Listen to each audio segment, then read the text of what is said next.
Hi again, and welcome back to Chapter 3, Section 3. This is on subtracting integers. This is in the hardback book for 7th grade, and we are going to do textbook page 216 through 218.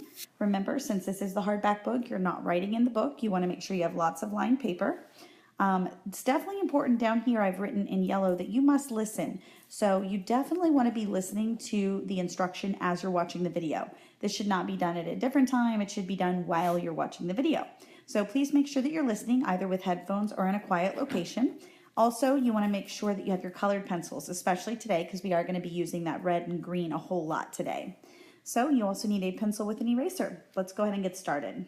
I wanted to start first by heading the paper. So if you could set your paper up with the heading as you see here, that little 7 in the top left corner is to show that we're in the 7th grade book, and then it's Chapter 3, Section 3. And we're on textbook page 216.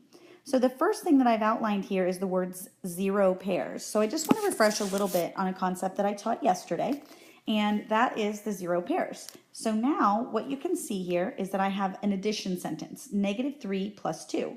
So the red counters obviously are negatives and the green are positive, sort of like stop and go. And when you add them together, what you need to do is you're going to take these zero pairs, see how these guys partner up, and they basically just cancel each other out. So you're going to do just that. You're going to cancel them out. And as you can see, you have one counter left over, and that's red. So that means that you have a -1 for your answer. And as you can see down here, I've drawn one zero pair by itself, and I just want to note that this is 0.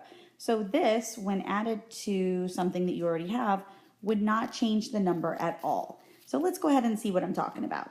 So as you can see here, we're looking at textbook page 216. You should be following along with me as I'm going through the lesson, so please make sure you're doing that. Right now on 216, we're going to look at the very top, and we've got the integer rule here for subtracting integers. And it says to subtract an integer, we're going to add its additive inverse. So remember, there's that additive inverse, which basically means the opposite. Remember, that was the fancy word we learned yesterday, or words rather. So that means, and I'm going to break it down for you here for the next page. So as you can see here, I have put that the rule is to subtract an integer, you're going to add the opposite. So all I did was take out the additive inverse. You do need to know what those words mean, but just for our memory's sake, we want to make sure that we remember whenever you see subtraction of integers, you are going to change that subtraction sign to an addition sign, and then you are going to add the opposite. So if it's a negative, then you change it to positive. If it's a positive, you change it to negative. Now, that also entails you leaving the first number alone.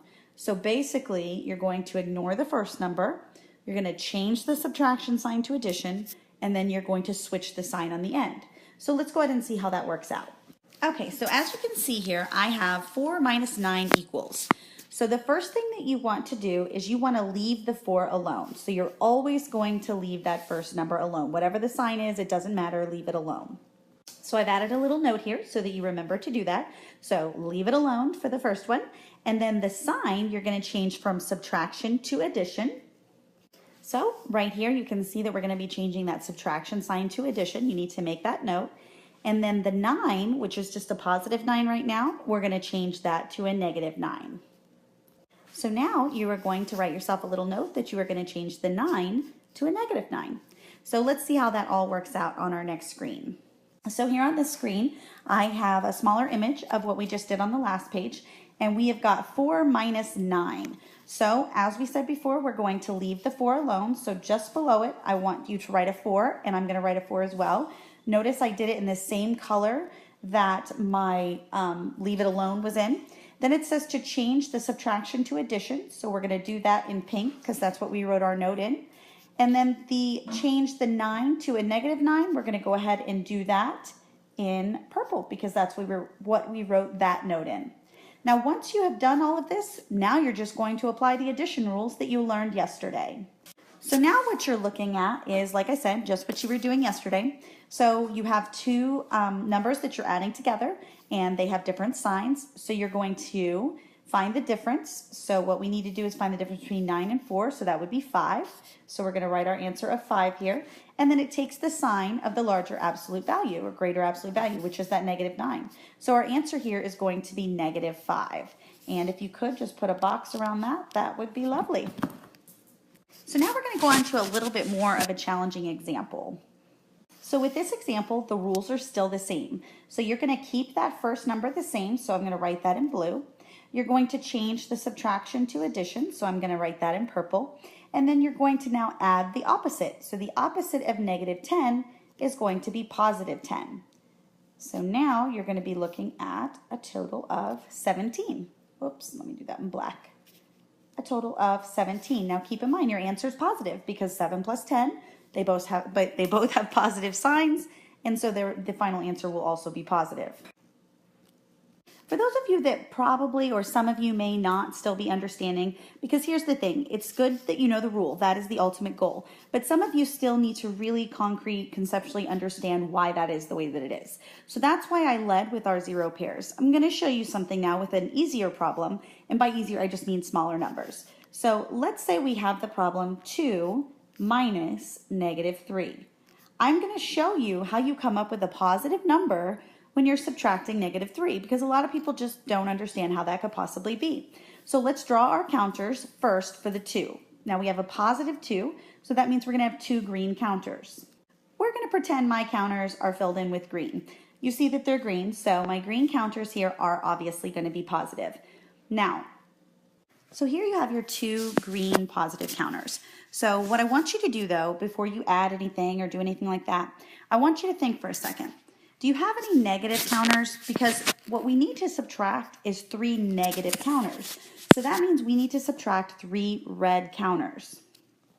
So now you have your 2 green counters because those 2 positive, and now you need to subtract negative 3, which would be 3 red counters.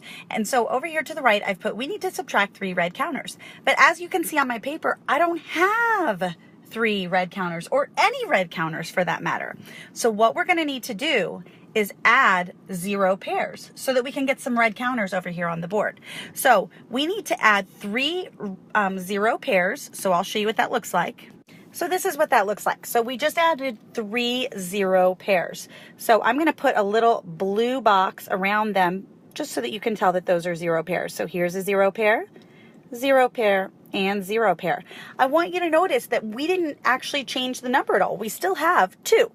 2 positive, that's those 2 green ones.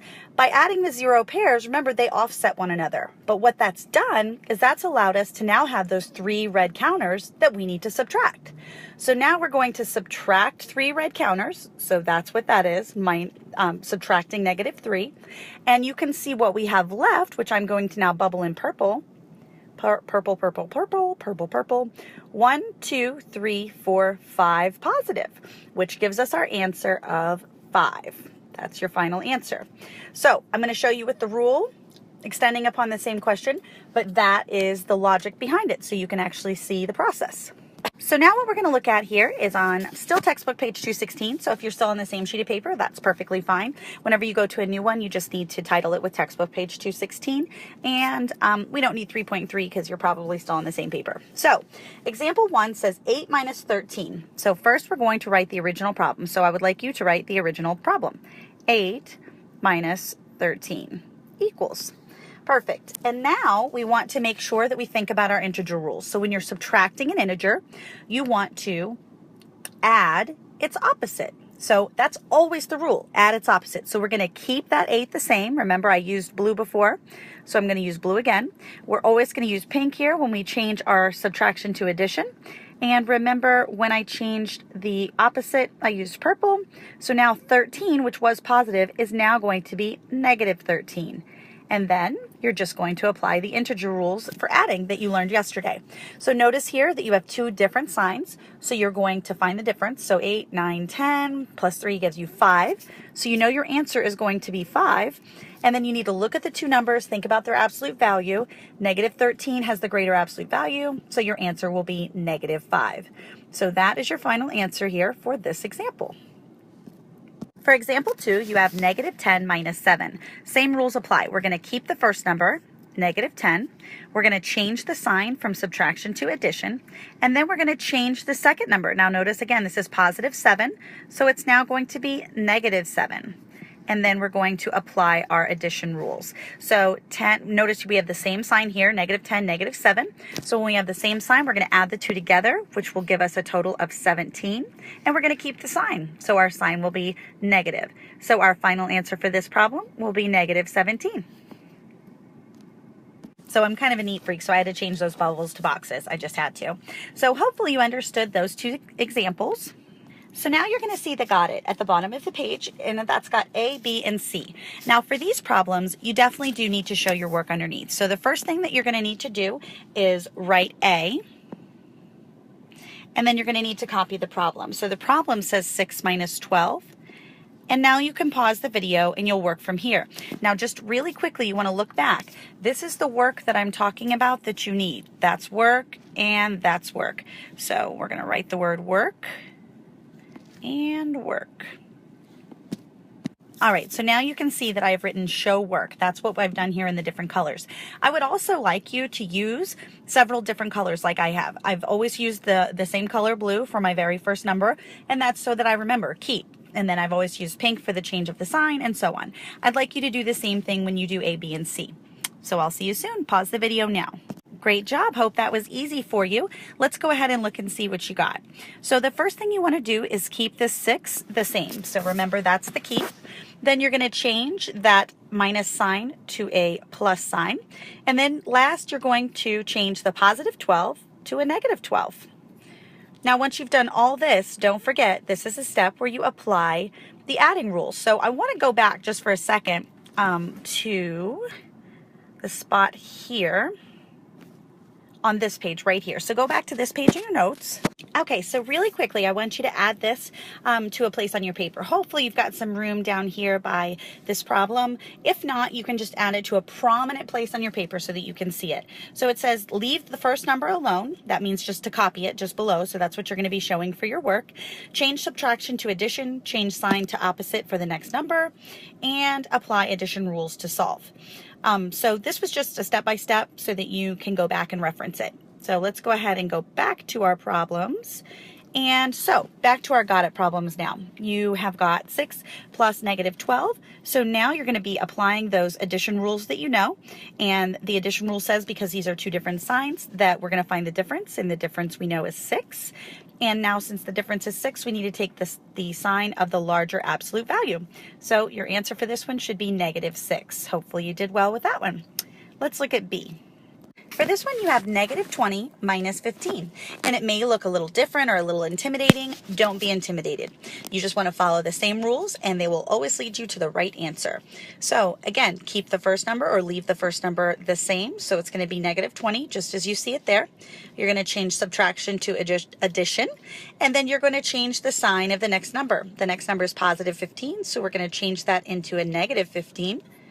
And now we're going to look at what we have and apply those addition rules. So 20 and 15 are both negative, so we have the same sign. So that means we're just going to have to go ahead and add those together, and we get 35. And we need to keep the sign. And so that sign was a negative. So for that problem, you should get negative 35. For this problem, you have negative 22 minus 26. So let's go ahead and start that. Negative 22 will, of course, remain negative 22. The subtraction sign will, of course, then become an addition sign. And the 26, which was formerly positive, will now be negative 26. And then we're going to apply our addition rules. So we can see that we have the same sign, so that means we're going to add them together. 22 and 26 is going to give us 48. And then we keep the sign. So the sign here was a negative, so we will still have a negative sign.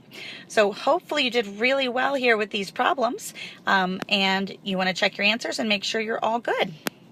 All right, so no matter where you are on your paper, you want to go ahead and write that you are on textbook page 17 because we're changing pages. And let's go ahead and look at the first example. The first example gives you 1 minus negative 2. So let's go ahead and write that now. And we're just going to apply the same rules. Easy peasy. We're going to keep the 1. We're going to change that subtraction to addition. And we're going to change that negative 2 to a positive 2. Just like I've done here. And now you're going to get, so 1 plus 2 is going to give you your answer of 3. And that's our final answer there. Now you see example 4. Holy moly, that looks like it's got a lot of negative signs. So let's go ahead and just take it one step at a time. So the first thing you want to do, remember, is just keep the negative 10 as it is. Negative 10, we're going to leave that guy alone. And then we're going to change that subtraction sign to an addition sign like I've done here in pink. And then that negative 7, the opposite or additive inverse, becomes 7. So now we're going to apply our addition rules. We have negative 10 plus 7, so they're different signs. That means we need to find the difference. So the difference between the two numbers is going to be 3. And then negative 10 has a greater absolute value, so my answer is going to be negative 3 because that's the sign that it takes. Let's see if you have it now. You can go ahead and pause the video and you can start the G, H, and I. All right, welcome back. So as you can see at the top of my paper here, I have textbook page 217 and the Got It. And I've also written the key here. What I mean by the key is it tells you that A is equal to 5, B is equal to negative 8, and C is equal to negative 9. So before you get started, you want to make sure that you write that at the top somewhere, just above your work. The next thing is you want to make sure that you write the expression. I just wanted to make sure to select the correct word. Make sure that you write the expression B minus 10. So I should be able to clearly and neatly see on your paper where you have written the letter G and then you have written B minus 10. So that's my original problem. Now I need you to substitute. So you're going to substitute in negative 8 for B. So I'm still going to be using black because this is not a portion of us changing anything. So this is going to be the negative 8 minus 10. All I did was substitute negative 8 for B because we got that from up there. So now what I'm going to do is use my same colors that I've been using the whole time. Negative 8 is going to stay the same. My subtraction becomes addition. And my 10 becomes negative 10. And then I apply my addition rules. So now I can see that I have two of the same sign. So I have negative 10 and negative 8. So that means I'm going to add those numbers together. So I get the number 18. And their sign was negative. So my sign for my final answer is negative. And that is, in fact, my final answer, negative 18. So for the sake of having it nice and neat, which I would like you to have it as well, I'm going to go on to the next slide here to do the next problem. So I'm going to do H now. So I need to write the original problem, which is A minus B. Now just below A, I'm going to write my 5 in green because I want you to see where that 5 came from. I know I didn't do it on the last problem, but I wanted to make sure that you understood where that 5 came from. So now I'm going to write 5 minus, and let's use orange for our B, which will be negative 8. So I'm going to just underline that in orange, and that way you know that's where I got negative 8. Now keep in mind when you went to substitute that in, just like they give it to you, you want to make sure that you put that negative 8 in parentheses. All right, so now you should have the problem 5 minus negative 8. So now you're going to start with your keeping the first one or leaving the first one alone rather, and so on. So you can see that I left the 5 alone. I have changed the subtraction to addition. And now I am going to change that negative 8 to a positive 8. So now I get my final answer, which will be 13. Now I just moved all this down a little because I needed room on the paper. So don't let that confuse you. All right, so now you see we have C minus A. Now, I'm going to underline C in like this light blue color because we haven't used it. So notice C is negative 9, so we're just going to write negative 9 minus, and then we're going to write the 5. Remember the 5 was in green, so I'm going to go ahead and write the 5 right here in green. So now what we're going to do is apply our rules. We're going to do negative 9 because that's our keep. In pink, I'm going to do an addition sign. And in purple, I am going to do 5, which was positive, will now become negative 5. And then, as always, I'm going to apply my addition rules. These are both the same sign, so I'm going to add them together. 9 plus 5 is 14, and I keep the sign, so negative 14. How did you do? Hopefully you did well. You have arrived. We're on textbook page 218. Example 7 says the temperature on the moon vary from negative 173 degrees Celsius to 127 degrees Celsius. Find the difference between the maximum and the minimum temperatures. So you're going to subtract the lower temperature from the higher temperature. So let's go ahead and look at that now. So the way you have the problem set up is 127 minus negative 173. Just like before, we're going to keep that 127 as is. We're going to change that subtraction sign to an addition sign, and then we're going to change that negative 173 to its opposite, which is 173. This gives us 127 plus 173. So off to the side, I'm going to use green here so I can just add that off to the side. So you can see we get an answer of 300, but then at the end you want to make sure that you put that into a sentence so that you really understand exactly what you're getting there. So as you can see, I've boxed off that answer. So for the got it, instead of writing the whole paragraph that they've given you here, I just want you to write the key points. So it says Brenda had a balance of negative $52 in her account. So you want to write balance and then negative 52. The bank charged her a fee of $10 for having a negative balance. So you want to write fee, and then you want to write the $10. And now you're going to want to come up with a subtraction sentence to go with this problem. And then you want to solve to find out what her new balance is. Welcome back. So the first thing you should have done was you should have started with negative 52 because that was her balance. Then you are going to subtract, and you're subtracting $10. And the reason you're subtracting $10 is because that was the fee that they charged her. So you are going to keep the first number the same, negative 52. That subtraction becomes addition, and that positive 10 now becomes a negative 10. Then you want to apply your integer rules for adding. Same sign here, so it's easy peasy. 52 plus 10 is going to be 62. And then you are going to check and see, and yep, both your signs are negative. So your answer is negative 62, but you need to put it in the form of a sentence, so you can say her new balance is negative $62. And I've done that here. All right, so as you can see here, I have set up your guided practice page. You want to make sure your guided practice is on a brand new clean sheet of lined paper. At the top, it should say 3.3 guided practice, textbook page 218, name, date, and period. You will turn this in when you get to class. Just a couple guidelines very briefly. You want to make sure that you write the original problem, as I've done here for number 1. You want to show your work, and if you forgot what that looks like, you can go back and notice on this slide. Where did it go? There it is. On that slide right there, we looked at exactly how you were supposed to show your work. So you can go ahead and do that. And then you need to box your final answer. So good luck, and I will see you in class.